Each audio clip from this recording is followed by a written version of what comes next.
नमस्कार। गन्तव्य प्राप्तिको पहिलो यात्रा यो हो कार्यक्रम सहयात्रा। कार्यक्रम सहयात्रामा तपाईलाई स्वागत छ। म चन्दा घिमिरे। संस्कृति, पर्यटन र विकासका हरेक गतिविधिमा हामी तपाईका अभियानका सहयात्रीका रूपमा प्रस्तुत हुनेछौँ। कार्यक्रममा हामी संस्कृति, पर्यटन, विकास सम्बन्धी सामग्री र संवाद प्रस्तुत गर्नेछौँ। सूचना प्रविधिको यस युगमा एक छुट्टै र विशेष कार्यक्रम सहित हामी किन आयौं त यो हेरौं। विकासका लागि साझा प्रयास भने मूल मन्त्र लिएर स्थापना भएको चन्दा प्रोडक्सन सञ्चार माध्यम मार्फत विकास पैरवी गर्न समर्पित छ। यस प्रोडक्सनले विकासका विविध आयामहरूलाई आम जनतासम्म लैजाने प्रयास गर्दछ। विकासमा सहकार्यका लागि विभिन्न सङ्घ-संस्था, सार्वजनिक निकायसँग सहयात्रा गर्न प्रतिबद्ध छ। विशेषतः पर्यटन, संस्कृति, शिक्षा जस्ता क्षेत्रको विकासमा हातेमालो गर्दै उज्जवल भविष्यको परिकल्पना र समृद्ध नेपालको सपना पूरा गर्न यस प्रोडक्सन प्रयासरत छ। अनुभवी र दक्ष व्यक्तिहरूको प्रयासमा यो अभियान सुरुवात भएको हो। सार्वजनिक, निजी, गैर सरकारी निकायहरूले गरेका सकारात्मक कार्यहरूलाई हामी टेलिभिजन कार्यक्रम मार्फत आम जनतासम्म पुर्याउँछौँ। हामी तपाईहरु समक्ष विविध पक्षलाई समेटेर सहयात्रा नामक कार्यक्रम प्रस्तुत गर्न गइरहेका छौँ र यसमा पुराना ज्यादै अनुभव सँगालेका विविध पक्षका हाम्रा साथीहरू रहनु भएको छ। चन्दा प्रोडक्सनबाट उत्पादन हुने यो कार्यक्रम सहयात्रामा सांस्कृतिक पक्ष, पर्यटन पक्ष, सामाजिक गतिविधि र विकास पक्षलाई विशेष यसलाई महत्त्व दिएर तयारी गर्ने जमर्को गर्नेछ र यो कार्यक्रम तपाईहरूले हेरिदिनु भएर र यो कार्यक्रममा समावेश गर्नुपर्ने सामग्रीहरू के कस्ता छन् र अझ यसलाई सुधार गर्नुपर्ने, अझ नयाँ के कार्यक्रमहरू थप्नुपर्ने, यी यावत कुराहरूको सुझाव तपाईहरूबाट आशा राख्दछौँ। सकारात्मक घटनाक्रम, प्रेरक गतिविधि, व्यक्ति वा संस्थाका सफलताका कथा र सङ्घर्षका गाथा हाम्रो कार्यक्रमको मुख्य विषयवस्तु हुनेछन्। यस्तो कार्यक्रमले समाजमा सकारात्मक सन्देश प्रवाह गर्छ भने सफलताको सूत्र परिश्रम हो भन्ने मान्यता स्थापित गर्न भूमिका खेल्नेछ। सरकारी लगानी लक्षित वर्गसम्म पुग्न नसकेको आवाजहरू पनि पटक पटक सुनिन्छन्। यसो भन्दैमा सबै सरकारी लगानी र सेवा प्रवाह निराशाजनक भनेर सामान्यीकरण गर्न सकिन्न। सरकारी लगानीबाट जनताले लिएको लाभ र सरकारी स्रोत साधनको उच्चतम उपयोगको पक्षमा हामी वकालत गर्छौँ। मुलुकको हितमा भूमिका खेल्न सक्ने विभिन्न क्षेत्रको विकासमा यो कार्यक्रम सहयात्रीको रूपमा रहनेछ। सरकारी निकायको पहुँच नपुगेको क्षेत्र, वर्ग, समूह र समुदायमा गैर सरकारी क्षेत्र पुगेको छ। पिछडिएको, सीमान्तकृत, दलित, विपन्न समुदायमा गैर सरकारी क्षेत्रले पुर्याएको योगदानलाई कम मान्न सकिन्न। सामाजिक विकृति, विसङ्गति विरुद्ध गैर सरकारी संस्थाहरूले आवाज बुलन्द गरिरहेका छन्। गैर सरकारी संस्थाहरूले प्रवाह गरिरहेको सेवा र सहयोगमा कसरी सहकार्य गर्न सकिन्छ भन्ने विषयमा हामी संवाद गर्न सधैँ तत्पर छौँ। वर्तमानबाट सन्तुष्ट हुन नसकिए पनि हाम्रो भविष्य सुनौलो छ, यसमा दुई मत छैन। निजी क्षेत्रका समस्या, अर्थतन्त्रमा निजी क्षेत्रले पुर्याएको योगदानका विषयमा छलफल गर्नु र जनसमक्ष लैजानु आवश्यक छ। सञ्चार क्षेत्रमा आबद्ध रहँदै वृत्तचित्र निर्माण, विज्ञापन निर्माण लगायत काममा पनि आफ्नो सहभागिता जनाउनेछ। चन्दा प्रोडक्सनबाट उत्पादन हुने वृत्तचित्र र टेलिभिजन सम्बन्धीका विविध कार्यक्रमहरू यो चन्दा प्रोडक्सनले उत्पादन गर्छ र तपाईहरूको यी मध्येका कार्यक्रमहरू उत्पादन गर्नु पर्यो र तयारी गर्नु पर्यो र प्रसारण गर्नु पर्यो भन्ने पनि चन्दा प्रोडक्सनलाई एकचोटि सम्झिदिनु भए हामी आभारी हुने। निजी क्षेत्रले गरेको लगानी त्यस्तै राष्ट्रिय अर्थतन्त्रमा पुर्याएको योगदान प्रकाशमा आउनै पर्छ। यो दिशामा हामी सदैव क्रियाशील हुनेछौँ। विकासका लागि सकारात्मक सन्देश प्रवाहका लागि हामी सदैव समर्पित छौँ। हाम्रो यो प्रयास विकासका हरेक गतिविधिमा साझेदारी गर्दै र तपाईसँगको सहकार्यका साथ अघि बढ्नेछ। नेपाली कला, संस्कृति, मान्यता, परम्परा, वेशभूषा नै हाम्रो पहिचान हो। यिनै पहिचान जोगाउँदै हामी हाम्रो मौलिक पहिचान स्थापित गर्न प्रयासरत हुनेछौँ।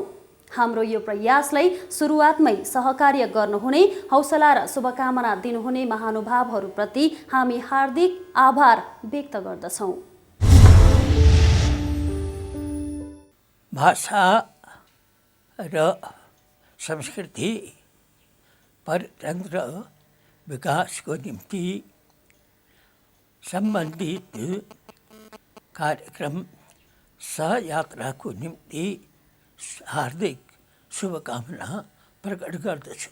यो सहयात्रा कार्यक्रम सफल होस्, लोकप्रिय होस् र यसले नेपाली संस्कृति, सभ्यता, कला, साहित्यको धरोहरलाई भोलिको अनन्त समयसम्मलाई जोगाउन सम्प्रेषण गर्न समर्थ होस् भन्ने शुभकामना। तपाईँले राम्रो कार्यक्रम ल्याउन लाग्नु भएको छ, सहयात्रा भन्ने।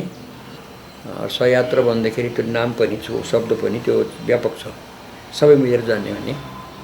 तपाईँलाई याद एउटा पिसफुल कोएक्जिस्टेन्स भन्छ नि, जस्तो शान्तिपूर्ण सहअस्तित्व भन्छ नि, सहयात्रा त्यो करिब करिब त्यस्तै हो, मिलेर एउटाले अर्कोलाई सघाएर जाने। यो सहयात्राको सफलताको म कामना गर्दछु। चन्दा प्रोडक्सनले उत्पादन गरी हिमालयन टेलिभिजनमा प्रसारण हुन लागिराखेको कार्यक्रम सहयात्रा संस्कृति, पर्यटन र विकासको एउटा सङ्गमको रूपमा अगाडि बढ्न लागेको थाहा पाउँदा असाध्यै खुसी लागेको छ। संस्कृति, पर्यटन र विकासलाई आधार बनाएर अगाडि बढाइएको यो कार्यक्रम सहयात्राको म हार्दिक सफलताको कामना गर्न चाहन्छु। जीवनको यो यात्रामा मिलनको त्यो मार्गमा भेटिन्छन् कति साथीहरू, पल पलका अतीतहरू, बिरानो भइजान्छन् सुन्दर तिनका आकृतिहरू, तर अजम्बरी रहनेछन् सहयात्राका पलहरू। ती अजम्बरी रहने ती अविस्मरणीय सहयात्राका पललाई कार्यक्रम मार्फत प्रस्तुत गर्न लाग्नुभएकी मेरा सहकर्मी चन्दा घिमिरे र उनको टिमलाई हार्दिक शुभकामना व्यक्त गर्दछु। संस्कृति, विकास र पर्यटनका क्षेत्रलाई समेटेर सहयात्रा कार्यक्रम सञ्चालन गर्न लाग्नु भएकोमा मेरो हार्दिक बधाई एवं शुभकामना व्यक्त गर्न चाहन्छु। कार्यक्रम सहयात्राको सफलताको लागि म समुद्रको तर्फबाट शुभकामना दिन्छु। यो सहयात्रा कार्यक्रम जुन सञ्चालन हुन गइरहेछ वास्तवमा बहुत राम्रो लाग्यो मलाई र यस कार्यक्रमबाट समाजले केही नै कुराहरू पाउनेछ भन्ने पनि मैले आशा राखेको छु र यसको सफलता र उत्तरोत्तर प्रगतिको लागि कामना गर्दछु। कार्यक्रम सहयात्रा शुभारम्भ हुन लागेकोमा खुसी व्यक्त गर्न चाहन्छु र यस कार्यक्रमको सफलताको पूर्ण कामना गर्दछु। सहयात्रा कार्यक्रम जुन यहाँले उत्साहजनक रूपमा युवा युवती साथीहरूले जुन एउटा टिम बनाएर काम गर्नु भएको छ, यसको पूर्ण सफलताको म हृदयदेखि नै शुभकामना र बधाई दिन चाहन्छु। यो चन्दा प्रोडक्सनबाट हुन लागेको सहयात्रा कार्यक्रममा यो देशका विकृतिहरू हटाएर उत्तरोत्तर प्रगतिमा जाओस् भन्ने मेरो हार्दिक शुभकामना छ। तपाईहरुले सञ्चालन गर्न लागिरहेको सहयात्रा कार्यक्रमको उत्तरोत्तर प्रगतिको कामना गर्न चाहन्छु। यस कार्यक्रमको उत्तरोत्तर प्रगतिको कामना गर्दछु। नेपालको संस्कृति, पर्यटन र विकासका विविध आयाम र पक्षहरूलाई समेटेर तयार पारिएको कार्यक्रम सहयात्रा प्रसारण हुन लागेको अवसरमा यस कार्यक्रमको पूर्ण सफलताको लागि हार्दिक शुभकामना व्यक्त गर्दछु। हाम्रा शुभेच्छुकहरूका शुभकामनाले हामीलाई सधैँ ऊर्जा दिइरहनेछ। कार्यक्रम सहयात्राको एक महत्त्वपूर्ण अङ्ग सहयात्रा संवाद पनि हो। आजको सहयात्रा संवादमा हामीसँग हुनुहुन्छ वरिष्ठ समालोचक प्राध्यापक डाक्टर वासुदेव त्रिपाठी। मदन पुरस्कार विजेता त्रिपाठीका थुप्रै कृति र समालोचनाहरू राष्ट्रिय तथा अन्तर्राष्ट्रिय स्तरसम्म पुगिसकेका छन्। प्राध्यापक त्रिपाठीका विचार नेपाली साहित्यको क्षेत्रमा सधैँ चासोको विषय हुने गर्छन्। साक्षात्कार गराउँदैछौँ वरिष्ठ समालोचक वासुदेव त्रिपाठीसँग। नमस्कार, कार्यक्रम सहयात्राको यो सहयात्रा संवादमा तपाईलाई स्वागत छ। आजका हाम्रा अतिथि हुनुहुन्छ नेपाली भाषा र साहित्यमा विशिष्ट योगदान पुर्याउनु भएका डाक्टर वासुदेव त्रिपाठी। आउनुहोस् उहाँलाई कार्यक्रममा स्वागत गरौँ। स्वागत छ यहाँलाई। तपाईँ आफैमा एउटा सिङ्गो इतिहास हुनुहुन्छ। तपाईँको नाम आफैमा चर्चित छ, साथै वरिष्ठ समालोचक पनि हुनुहुन्छ। तपाईँको पुस्ता पछाडि तपाईँ जस्तै समालोचक, तपाईँ जस्तै भाषामा अलिकति जानकार राख्ने त्यस्तो पुस्ता चाहिँ अलिकति तयार गर्नु भएको छैन जस्तो लागिरहेछ। किन तयार पार्नु भएन? नेपाली साहित्यमा ज्यादा आक्रमण प्रत्याक्रमण, कसैलाई को मूल्यको, कुनै साहित्यकारको मूल्यको अधिमूल्यन अवमूल्यन इत्यादि व्याप्त भएको वातावरणमा वस्तुनिष्ठ किसिमले सबै साहित्यकारप्रति आदरभाव राखेर कृतिको गुणको आधारमा समालोचना गर्दै 2020 सालदेखि नेपाली समालोचनाको क्षेत्रमा पाइला राखेँ। म स्नातक तहमा नपढ्दैदेखि स्नातकोत्तर हुँदा यो अवधिको बिचमा समालोचनाको अनुभव भयो। कविता, निबन्ध, कथा, एकाङ्की इत्यादि विभिन्न विधामा लेख्दै गएँ। मेरो आफ्नो दृष्टिकोणमा कृति नै मुख्य हो। कृति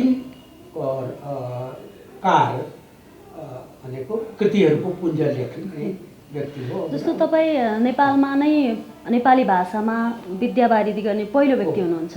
हामीले सानो बच्चा बेला हुँदादेखि नै सामान्य ज्ञानमा पनि तपाईँको नाम नै पढ्ने गरेको। तपाईँलाई कस्तो लाग्छ? अनि फेरि यो नेपाली भाषामा नै तपाईँले विद्यावारिधि चाहिँ किन गर्नुभयो? जुन प्रकारको समालोचनाको एउटा नयाँ धार, नयाँ युग मैले ल्याउँदै थिएँ, त्यसलाई अझ शोध समालोचनाले अझ परिपूर्णता दिने जस्तो मलाई लाग्यो। तपाईँहरूले सुने जस्तै सामान्य ज्ञानमा जहाँ पनि चिन्छन्, नेपाली साहित्यको जुन द्रुतगतिमा विकास भएको छ त्यसको समालोचना त्यही किसिमले जिम्मेवारीपूर्वक गर्ने काम पुरा भएको छ। तपाईँले सबैभन्दा धेरै नेपाली शब्दहरू राखेर पनि शब्दकोश बनाउँदै हुनुहुन्छ। त्यो शब्दकोश पाठकहरूले चाहिँ कहिले पढ्न पाउने त? अब मुख्य कुरा यस्तो, पुरानो बालचन्द्रजीबाट सम्पादन भएको शब्दकोशमा अलिक सुधार गरेर त्यो छँदैछ। अलिक बेचल्तीका शब्द यसबाट झिकौँ। 9,70,000 शब्द छ। त्यसलाई 1.5 वर्ष 2 वर्षमा 2 वर्ष जति बजारमा आउँछ। हजुर, लेखनाथ पौडेलको विषयमा तपाईँले लेख्नुभएको ग्रन्थले मदन पुरस्कार पायो हो। अनि पछिल्लो समय चाहिँ लेखनाथ पौडेलको जुन शास्त्रीय धारा छ त्यसमा लेख्ने कविताहरू लेखिएको त्यति पाइँदैन। किन यसो भएको? तपाईँले भने जस्तो लेखनाथको काव्यधारा चाहिँ के हो भन्दाखेरि नेपाली साहित्यमा यो आधुनिक युगको सूत्रपात गर्ने, खास गरी कवितामा र आंशिक रूपमा नाटकमा उहाँको एउटा पूर्वीय धारा या पद्धतिमा अधिकतम सौन्दर्य संस्कृत स्रोत नै हो उहाँको मुख्य स्रोत। कहिले एक टुक्रा पढ्दाखेरि अब जस्तै वर्षाकाल अहिले छ, वर्षा जाँगरिली दासी धोली पोथी लिपि चली शरद मालिकिनी जस्तै गर्न लागि ढलिभरि, त्यो सामन्तै हो। तर तपाईँको पछिल्लो समय मधुकुञ्ज कविता सङ्ग्रह सार्वजनिक भएको छ। त्यो सङ्ग्रहमा चाहिँ कस्ता खालका कविताहरू समावेश गर्नुभएको छ? मधुकुञ्जमा अब 300 बढी लामा छोटा कविताहरू छन् र त्यहाँ एउटा यही मधुकुञ्ज पारक भन्ने एउटा काव्य छ। अब त्यो मधुकुञ्जमा 3-4 वर्षका मेरा रचनाहरू ज्यादा छन्। लेखनमा कुनै शब्दहरूमा विवाद भयो, तानियो, तपाईँ त एउटा निर्णायक तहमा पनि हुनुहुन्छ, नेपाली भाषामा आफैमा विज्ञ हुनुहुन्छ, अनि कसरी मिलाउनुहुन्छ यो विवाद भएका शब्दहरूलाई? मूल कुरा त सबैले मिलाउँछ। एउटा के हामीले बुझ्नु पर्यो भने नेभा प्रस भन्छौँ हामीहरू, त्यसको एउटा नेपाली कसरी शुद्ध लेख्ने भने सानो पुस्तिका छ। त्यसमा सानातिना कुनै व्यक्तिलाई यसो परिवर्तन गर्ने इच्छा लाग्यो भने प्रयोग गर्नु स्थापित हो, त्यही नै छ। शिक्षा मन्त्रालय मार्फत या कुनै पाठ्यक्रम विकास समिति मार्फत, कुनै पाठ्य पुस्तक मार्फत जबरजस्ती लाग्नु हुँदैन। नेपाली सर्जकहरूलाई चाहिँ यो प्रोत्साहन स्वरूप सरकारी निजी स्तरबाट पनि पुरस्कारको व्यवस्था नगरिएको पनि होइन, बेला बखत गरिराखिन्छ पनि। जस्तो भन्छुनको आधारमा चाहिँ पुरस्कार दिइन्छ भनिन्छ नि, यो कतिसम्म सत्यता हो? अब पुरस्कारहरू जनस्तरबाट धेरै बढ्दै गएका छन्, सरकारी पुरस्कारहरू पनि छन्। र मलाई लाग्छ नेपालमा पुरस्कारको यो एउटा संस्थागत परिपाटी चाहिँ मदन पुरस्कारबाट स्थापित हो। मदन पुरस्कारकोमा प्राय अधिकांश विवाद कम छ। अलिकति सानोतिनो विवाद तरङ्ग आए पनि त्यसले स्थायी रूपमा लिएको छैन। अब स्वयं सरकारी निर्णयअनुसार भएका पुरस्कारहरू पनि विवादास्पद भए। यो स्थिति छ। पहिला प्रज्ञा प्रतिष्ठानले जस्तो अहिले लाइफ टाइम एचिभमेन्ट भन्छ जीवनभरको योगदानलाई प्राप्तिलाई दिने पुरस्कारको गरिमा थियो। प्रज्ञा प्रतिष्ठानको कुरा उठिरहेको बेला तपाईँ उपकुलपति हुँदाखेरि चाहिँ प्रज्ञा प्रतिष्ठान सिङ्गो थियो, अहिले 3 टुक्रामा विभाजन भएको छ। यसमा तपाईँको प्रतिक्रिया के छ? अब यो कस्तो भने म उपकुलपति भएको बेला पनि ती कुराहरू आयो। मैले के भनेको ठिक छ, 50 वर्ष भयो प्रज्ञा प्रतिष्ठानको थापना भएको। एउटै प्रज्ञा प्रतिष्ठानमा सबै विषय समेट्दा ललित कला र सङ्गीत नाटकको क्षेत्रमा 2टा प्रज्ञा प्रतिष्ठान पनि बनाउनु। अब नेपालका विभिन्न भेगका क्षेत्रीय प्रज्ञा प्रतिष्ठान पनि बनाउँ। सुदूरपश्चिममा पनि त्यत्रो संस्कृति छ, पूर्वी पहाडमा त्यत्रो भाषा साहित्य संस्कृतिको सम्पदा छ, यी काठमाडौँ उपत्यकामा पनि छ। त्यस कारण क्षेत्रीय रूपमा पनि प्रतिष्ठान बनाउँ र भाषाहरूको भाषा संस्कृतिको लागिका प्रज्ञा प्रतिष्ठान पनि बनाउँ। यो सोच चाहिँ मैले तत्कालीन प्रधानमन्त्री कुलपति र संरक्षक राजा हुनुहुन्छ भने। तपाईँ त्रिभुवन विश्वविद्यालयमा प्राध्यापक रहेर काम गर्नुभयो, त्यस्तै विश्वविद्यालयमा पनि विभिन्न पदहरूमा रहेर काम गर्नुभयो। त्यसको अनुभव अलिकति कस्तो रह्यो थोरै हामीलाई भनिदिनुहोस् न। त्रिभुवन विश्वविद्यालयमा मैले अब धेरै किसिमले काम गरेँ। म प्राध्यापक भएको 34 सालमा, त्यसपछि 63 सालमा प्रज्ञा प्रतिष्ठान छोडेँ र विश्वविद्यालय पनि निवृत्त भएँ। त्यस कारण यो अवधिमा मैले अर्को चाहिँ नेपाल एसियाली अध्ययन संस्थान जुन छ त्यसको बिउ रोपेको भनौँ उपकुलपति अध्यक्ष, म सदस्य सचिवको रूपमा 5-6 वर्ष जति नेपाल अध्ययन संस्थानको बिउ रोपेँ। तपाईँ यति धेरै मान प्रतिष्ठा कमाउनु भएको छ, आफ्नो ठाउँमा यति ख्याति प्राप्त गर्नुभएको छ, तपाईँले पनि अब अमेरिकाको डिबी लिनुभयो भन्ने चाहिँ एउटा आरोप लागिरहेको छ। यो चाहिँ के हो अलिकति बाँडिदिनुहोस्। के भयो भने धेरै वर्ष अगाडि अब यसमा अलिकति पारिवारिक सन्दर्भमा जाउँ। मेरो एउटा छोरा अनि बुहारीहरू पनि अमेरिकैमा काम गर्छन्। उनीहरूले चाहिँ बुवाको नाममा डिबी चिट्टा हालिदिनु पऱ्यो भने उनीहरूले भने पछि चिट्टा पनि पर्यो।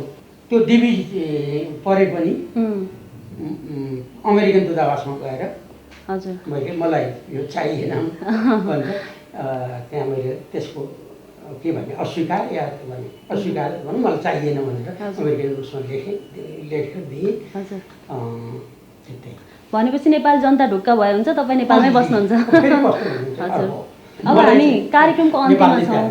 नेपाली भाषा र संस्कृतिलाई जगेर्ना गर्नुको साथसाथै नेपालको विकासमा चाहिँ, देशको विकासमा चाहिँ के भइदियो भने चाहिँ अलिकति फड्को मार्थ्यो विकासमा। पहिलो चिज विश्वका ठुल्ठुला सभ्यता सबैमा पहिलो चाहिँ त्यसको विशेषता के हो भन्दा अमन चाहिँ। हजुर, दोस्रो न्याय। एक अमन चाहिँ, दोस्रो न्याय र तेस्रो चाहिँ एउटा उद्योग र बौद्धिक कलात्मक सांस्कृतिक विकास। यी 4वटा पक्ष हो। मलाई लाग्छ शान्ति अमन चाहिँ होस्, न्याय, कानुनको शासन नभइकन उन्नति। हस्, कार्यक्रममा आइदिनु भयो, हामीलाई तपाईँको अमूल्य समय दिइदिनु भयो, कुराकानी गरिदिनु भयो, धेरै धेरै धन्यवाद। हस्, तपाईँले बोलाउनु भयो। तपाईँहरूलाई संस्थागत रूपमा पनि व्यक्तिगत रूपमा पनि तपाईँहरू सबैलाई जो यसमा संलग्न हुनुहुन्छ।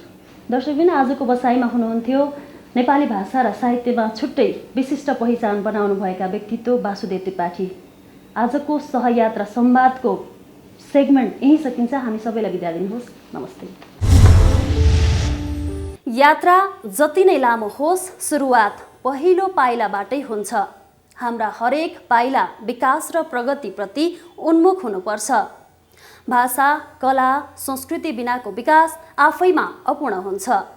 संस्कृति नै हाम्रो पहिचान हो। संस्कृति र परम्परामा हामी नेपाली संसारभरि अनुपम र विशिष्ट छौँ।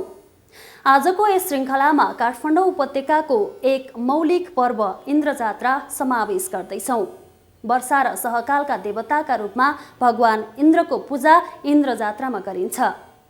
विशेष गरी काठमाडौँ उपत्यकाका नेवार समुदायले इन्द्र जात्रा मनाउने गर्दछन्। तर पनि यो जात्राको आकर्षणले हरेक जाति र समुदायलाई आकर्षित गरिरहेको छ। यो हेरौँ। इन्द्र जात्रा मनाउने निश्चित विधि रहेको छ। काठमाडौँको हनुमान ढोका दरबार क्षेत्रमा पहिलो दिन इन्द्रध्वज उत्थान गरिन्छ। अन्य दिन इन्द्रध्वजलाई रथमा राखेर सहरका विभिन्न क्षेत्रको परिक्रमा गराइन्छ। जात्रा सुरु हुनु अघि नै काभ्रे पलाञ्चोक जिल्लाको उग्रचण्डी नाला स्थित जङ्गलमा छाडिएको बोकाले छाएको रुख काटेर एकादशीकै दिन विधिपूर्वक इन्द्रध्वज लिङ्गो तयार पारिन्छ। यसरी तयार पारिएको लिङ्गोलाई हनुमान ढोका दरबार क्षेत्रको काल भैरवको विशाल मूर्ति अगाडि धार्मिक विधि अनुसार ठड्याइन्छ। लिङ्गो ठडाइएपछि इन्द्र जात्रा विधिवत सुरु भएको मानिन्छ। नेपाल भाषामा योसी भनेको यो लिङ्गोमा मङ्गल सूचक विभिन्न चिन्हहरू राख्ने चलन छ। लिङ्गोको फेदमा सुनको हात्तीमा चढेको इन्द्रको प्रतिमा राख्ने गरिन्छ। यो मौलिक पर्वलाई सरकारले समेत महत्त्व दिने गर्दछ।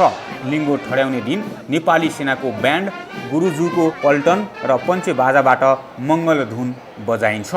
यो पर्वमा हनुमान ढोका लगायतका क्षेत्रमा जीवित देवीका रूपमा पुजिने कुमारी, गणेश र भैरवको पनि रथयात्रा गराउने चलन छ। आमा वसुन्धरालाई व्रतमा सघाउन भगवान इन्द्र पारिजातको फूल टिप्न काठमाडौँ आएका थिए। पारिजातको फूल टिपिरहँदा उनलाई चोर सम्झेर काठमाडौँमा बन्धक बनाइयो। इन्द्रलाई चोर भनेर डोरीले बाँधेर सडकमा जात्रा समेत गरियो। इन्द्रलाई छुटाउन उनकी आमा काठमाडौँमा नै आइन्। उनले इन्द्रलाई छाडे बापत कुहिरो दिने बताइन्। काठमाडौँवासीले इन्द्र दिए, वसुन्धराले कुहिरो दिन्। त्यही कुहिराका कारण वर्षा हुन्छ भन्ने मान्यता छ। इन्द्रलाई पाता कसेर सडकमा जात्रा गरेको घटनामा आधारित भएर इन्द्र जात्रा मनाउन थालिएको विश्वास गरिन्छ। भाद्र शुक्ल पक्ष चौथीका दिन गणेश, भैरव र कुमारीको 3वटै रथलाई किलागल परिक्रमा गराई बेलुकीको साइतमा लिङ्गो ढालेर जात्राको समापन गरिन्छ। कला र संस्कृतिमा हामी नेपाली समृद्ध छौँ। बहुजाति, बहुभाषा र बहुसंस्कृतिले हाम्रो मुलुक विराट र विशाल छ। सानो परिधिमा यति धेरै विविधता सायदै विश्वमा अन्तकतै छ। यस्ता संस्कृतिको संरक्षण नै हाम्रो पहिचानको संरक्षण हो। हामी अन्य सङ्घर्ष भन्दा पनि हाम्रो पहिचान हामी आफैले जोगाउनु पर्छ भन्ने मान्यतामा विश्वास राख्छौँ।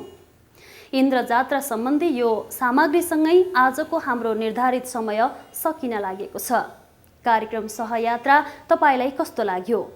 तपाईका सुझाव र प्रतिक्रियालाई हामी सदैव स्वागत र मनन गर्नेछौँ। प्रतिक्रियाका लागि chandaproduction128@gmail.com मा इमेल गर्न सक्नुहुनेछ। अर्को हप्ता यही समयमा पुनः उपस्थित हुने बाचाका साथ कार्यक्रम सहयात्राबाट आजलाई भने बिदा दिनुहोस्। सहकार्य, सहमति र समझदारी जब हुन्छ तब मात्र विकास सम्भव छ। यो अभियानका साथ हामी निरन्तर लागिरहनेछौँ। हवस् त, नमस्ते।